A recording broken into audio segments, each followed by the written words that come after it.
Hello, everybody. It is great to be here one more time today. And my name is Gary Fowler, and I'm the CEO, president, and founder of GSD Get You Done Venture Studios, a premier AI and quantum venture studio located in the heart of Silicon Valley. I'm a 17-time serial entrepreneur with several unicorns under the belt. I was on the original management team of Click Software, which was sold to Salesforce for $1.35 billion, and also Eva.ai. Anyhow, I have my incredible guest today, Maren Schweizer, who's a friend of mine. She's a seasoned technology executive with over 20 years worth of experience across industries, including manufacturing, automotive, electronics, aviation, investment, and she's a pilot on top of that and flew a Dassault, I think, 2000, and an instructor. Known for deep technical expertise in power electronics, chip embedding, advanced manufacturing, enterprise AI, predictive data analytics, and cybersecurity. She excels in leading transformative initiatives that drive organizational growth and impact. With over a decade of leadership in Asia and Europe, including CEO roles, Marin specializes in digital and business organizations, strategic turnarounds, and new venture development. She has extensive board experience globally, and we're going to today talk about the value add of advisory boards if they're done correctly. She's done strategic partnerships with companies like Infineon and resulted in innovative product launches. Additionally, Marin has served on governance advisory boards globally, including HDI Global, a strategic empathetic leader. And I can tell you that for a fact. And an all-around good person. She emphasizes employee mentoring, company culture, and effective change management. With that, my friend Marin. Hi, Marin. How are you today? Very well. Good morning to everybody. Thanks for joining the show.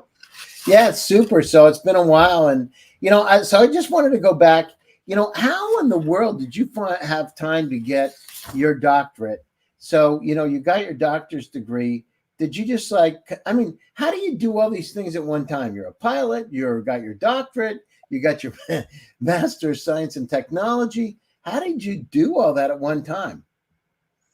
One simple answer to a difficult question. I got bored actually. I did a lot of long range flights on private jets, Paris, New York, Paris, the Hamptons, Paris, Tokyo, all around the globe. That was very exciting. But on long range flights, you don't have a lot to do.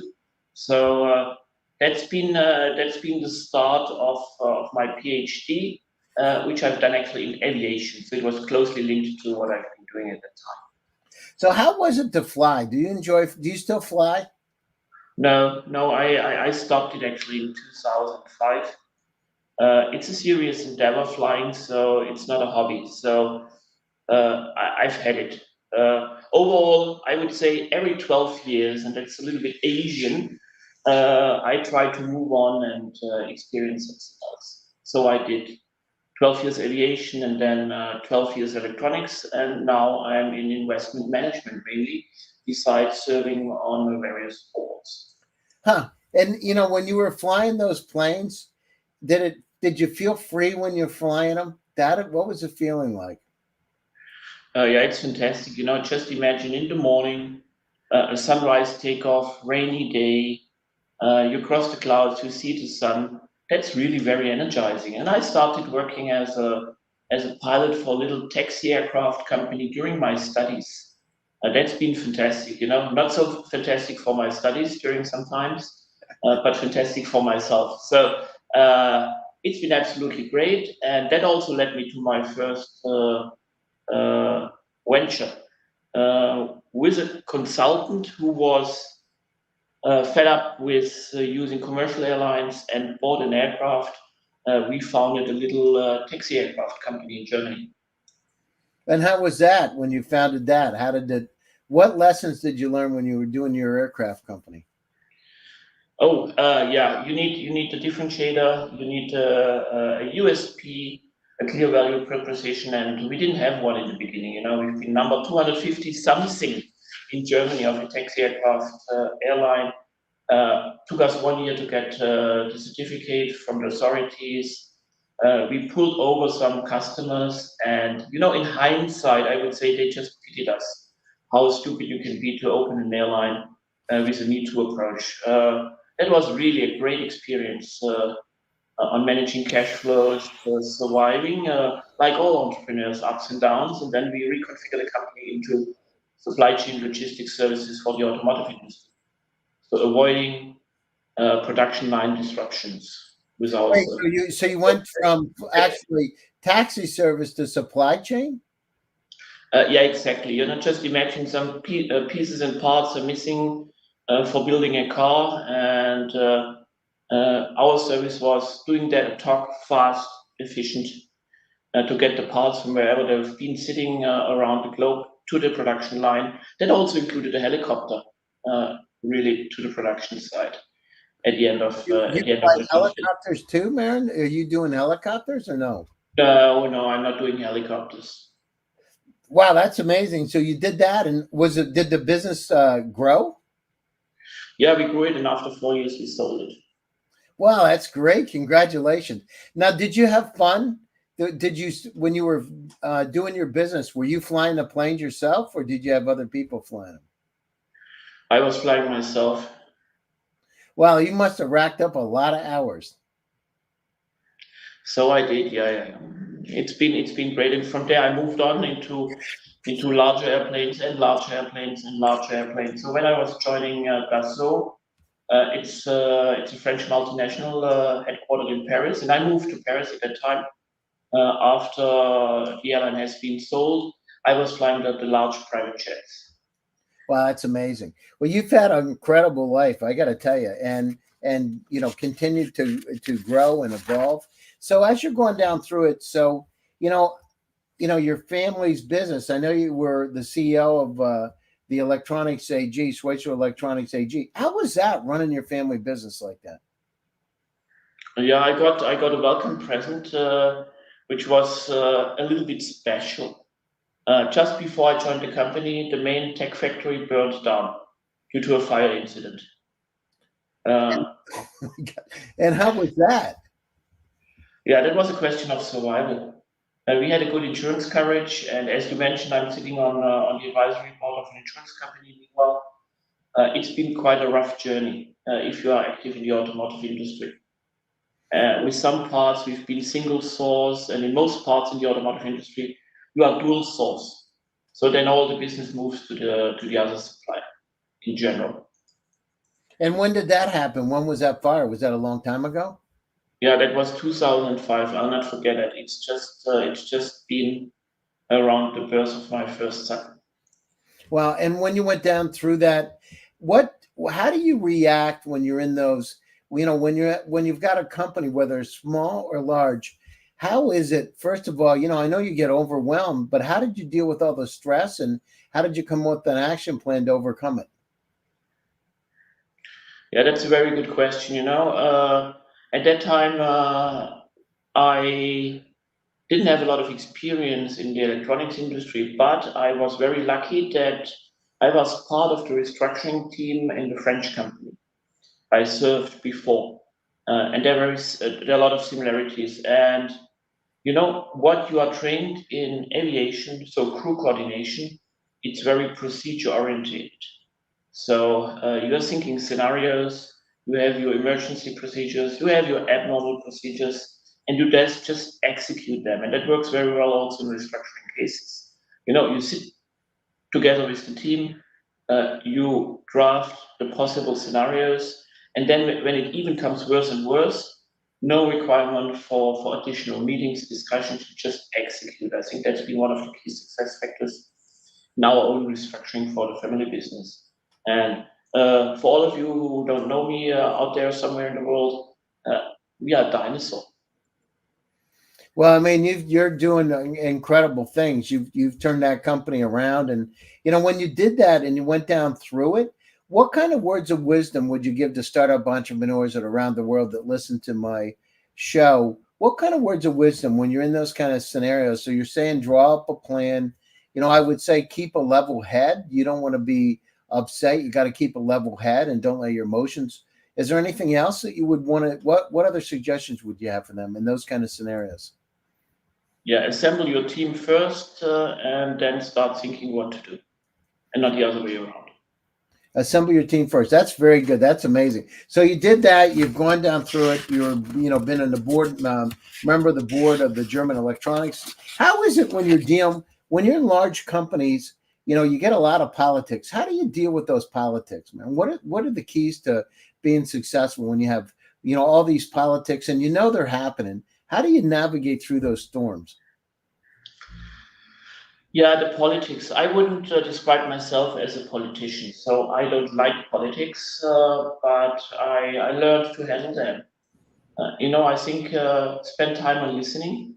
So my schedule looks 30%. I'm running the company I'm running at the moment, Schweizer World Group, which is a portfolio holding with 34 companies. The other 30% I serve on boards, and the other 30% it's time for myself learning, listening, inhaling information, and then the other 10% it's for shows like yours. No, it's great. I love having you on the show. So if you go down through this, we're going to talk about the value of advisory boards in a minute. But this thing with generative AI is hitting everywhere, right? People are talking about ChatGPT. They're talking about Claude and Bard and those kind of things. How is it impacting your company's portfolio, the businesses? Do you feel the impact of these generative AI tools that are coming out? Do you think is it important? What would you say on like a 1 to 10? How important and how much should companies focus on it? We were in a very lucky situation. We have 34 portfolio companies, big and small. So the smaller ones are the speedboats, the bigger ones are more the tankers. Yeah, So we started very early on, and not only since last year when ChatGPT become known by, I would say, nearly everybody around the globe. We are testing. We are testing new tools. Uh, we uh, we integrate them in our own business processes. I see a big potential for AI in digital industrial manufacturing, defect management, the large language models. A great use case actually is in your knowledge management, from my point of view. Now, in many industries, electronics alike, you have an aging workforce. They have tons of know-how sitting somewhere here yeah. from decades of experience. You can start documenting it into your business processes for sure, certainly. But a little fine information tends to get lost when new talents come on board who didn't have the chance to experience industry before. So there are a lot of touch points where we are working on, and I'm using it myself on a day-to-day business. And you won't believe, Gary.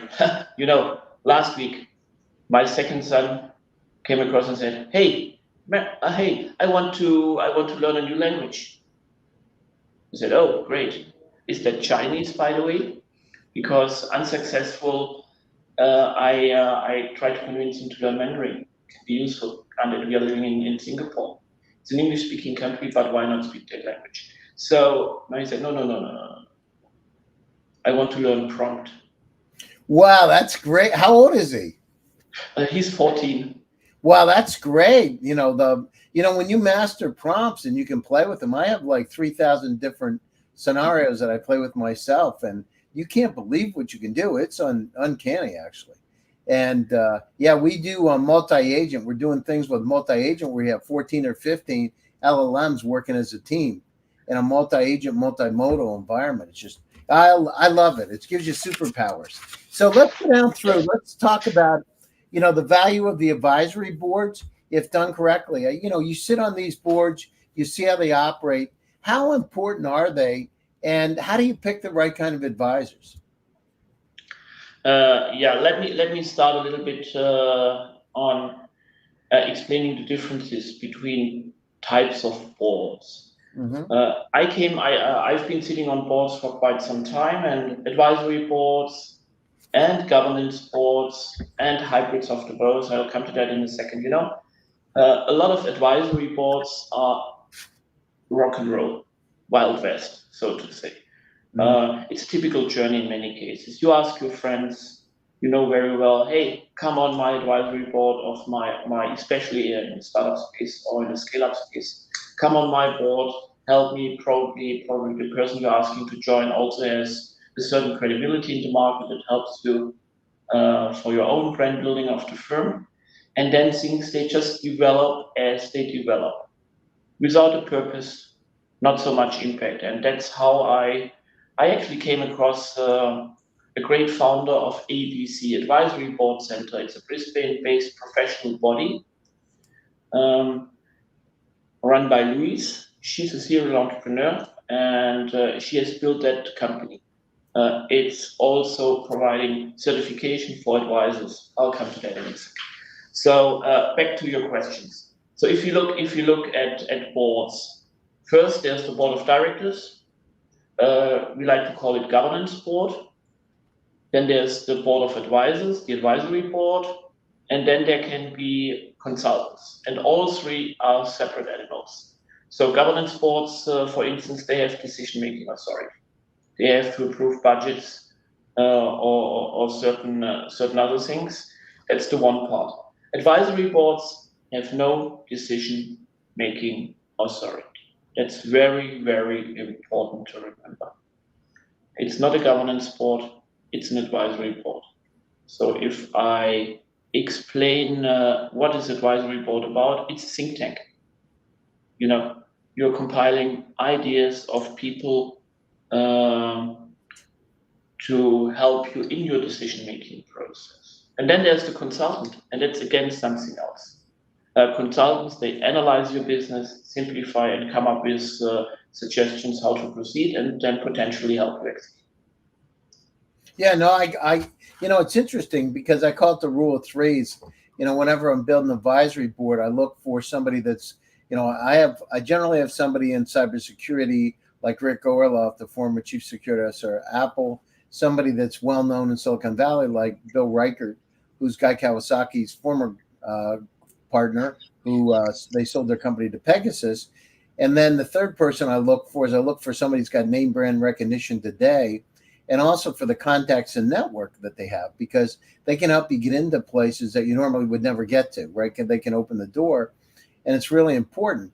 But going back to the board of directors, the board of directors is kind of interesting because sometimes you get VCs in there or investors that have no clue about your business. They give you money, but they have no clue, and they end up hurting you more than helping you. What do you think about that? I mean, can you get into the board of governance and actually destroys your company rather than helps it?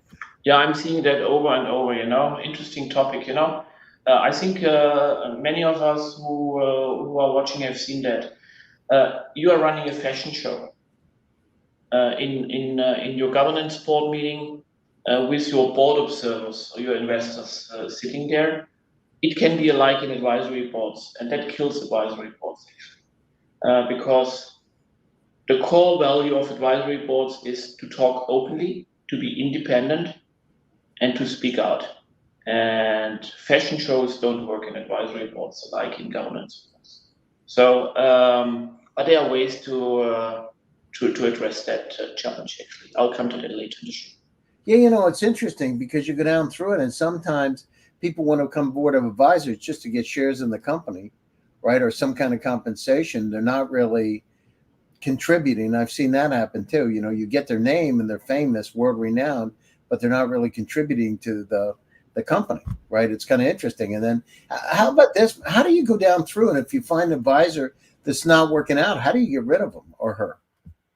Excuse me, could you repeat the question? How do you get rid of them once you bring somebody onto the advisory board and they're in 6 months and they're not performing because they're just giving you their name? And I've seen it happen quite a bit. How do you actually get rid of them? How do you tell them you don't need them anymore as an advisor? How do you move them out?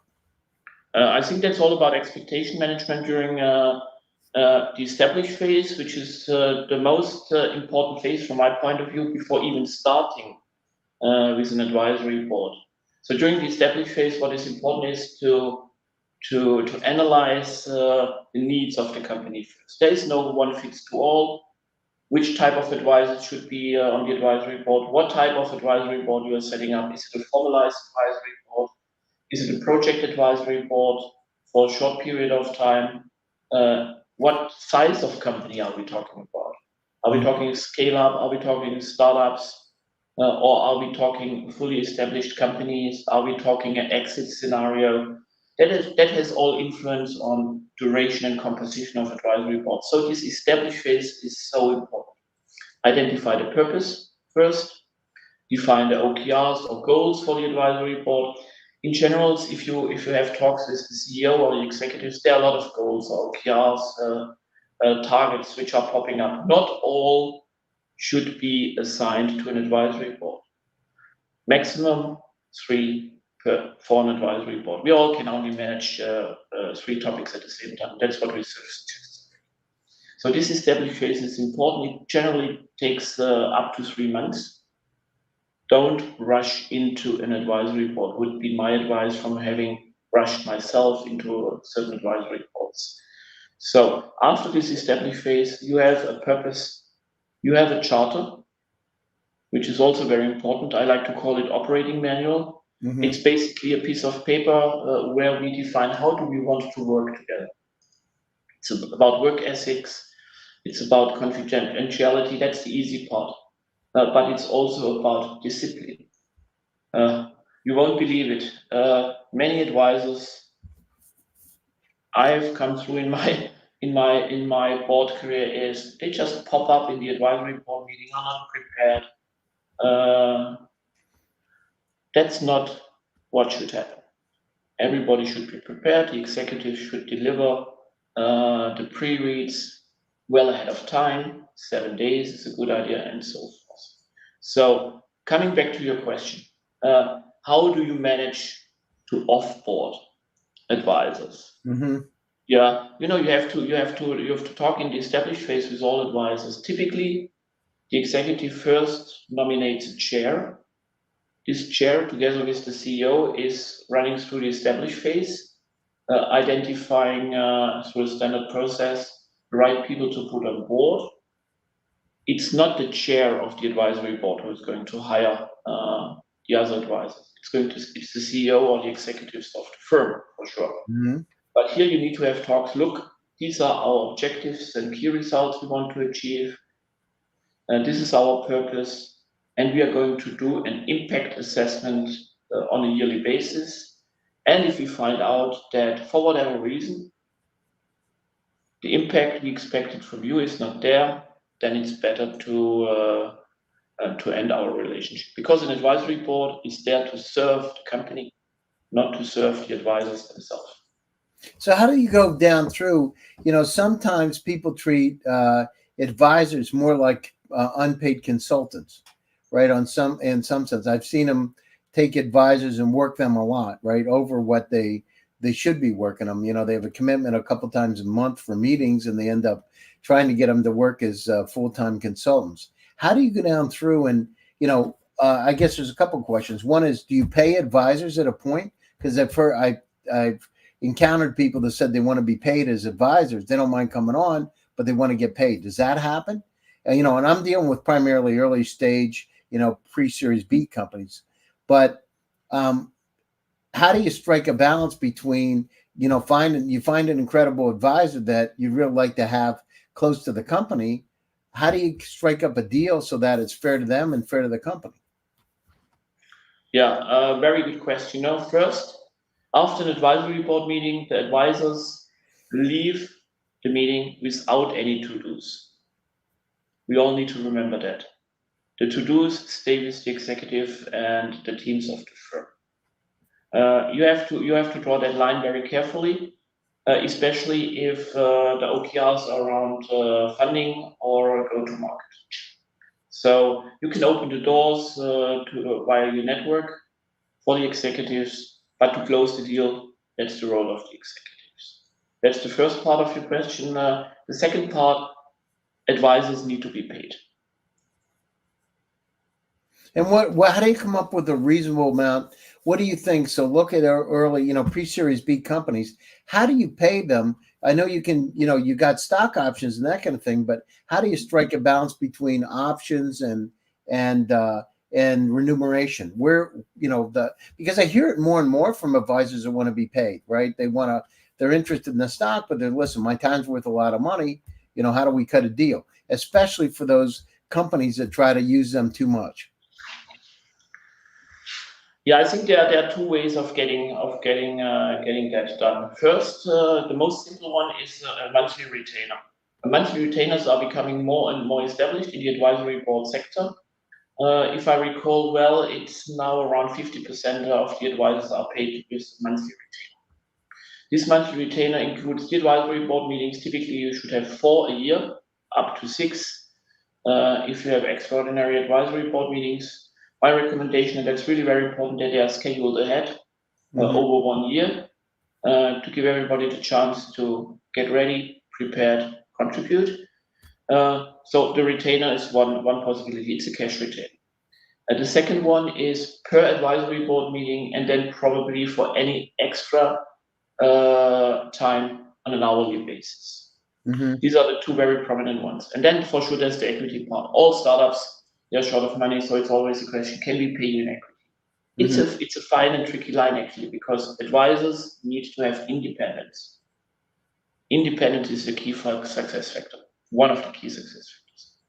So if you have shares in the company, from a cash flow point of view, it's very interesting for the founders.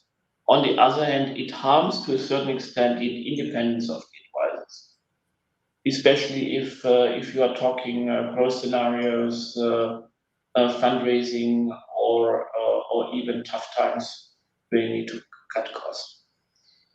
I try to convince the company I'm working for cash compensation, and sometimes go partially into equity participation. Interesting. No, that's amazing. Listen, we're coming to the top of the show. We've got another 2 minutes. Closing thoughts, man. You're amazing, by the way. I always enjoy having you with me and having these conversations. But what is your, to those investors out there, to those startups that are looking for the advisory boards? Any closing thoughts, and how do people get a hold of you? Yeah, get in contact with somebody who has been professionally trained in the advisory board sector, who has the background, the knowledge, and the tool books to establish your advisory board according to your needs. That's the most important topic. If you do so, then you will experience a lot of impact. Advisory boards are really great. Even large corporates, MNCs, are now setting up project advisory boards for stakeholder management. Wow, that's amazing. And what's the best way for people to get a hold of you? You find me on LinkedIn, Dr. Maren Celine Schweizer. So I put in my second name because there are too many Maren Schweizers. So that you really find me. You can go to our dinosaur website. That's Schweizer.world. The company is called Schweizer World Group. Schweizer.world. There's a scheduling button to schedule a call with me and to get in touch with me. And feel free to reach out to me. I'm very happy to share my experience with you out there if you want to do so. That's great. Thank you for taking time. And thank to all of you for taking time out of your busy schedules to join one more time. GSD presents Silicon Valley AI and Tech. And my name is Gary Fowler, and I'm your host. Stay happy, stay safe, and stay healthy. And I'll be back to you again on Thursday with another exciting edition. Thanks, everybody. Thanks, Marin. I appreciate it. Thanks, Gary, for having me. Thanks for dialing in. Bye-bye. Bye-bye.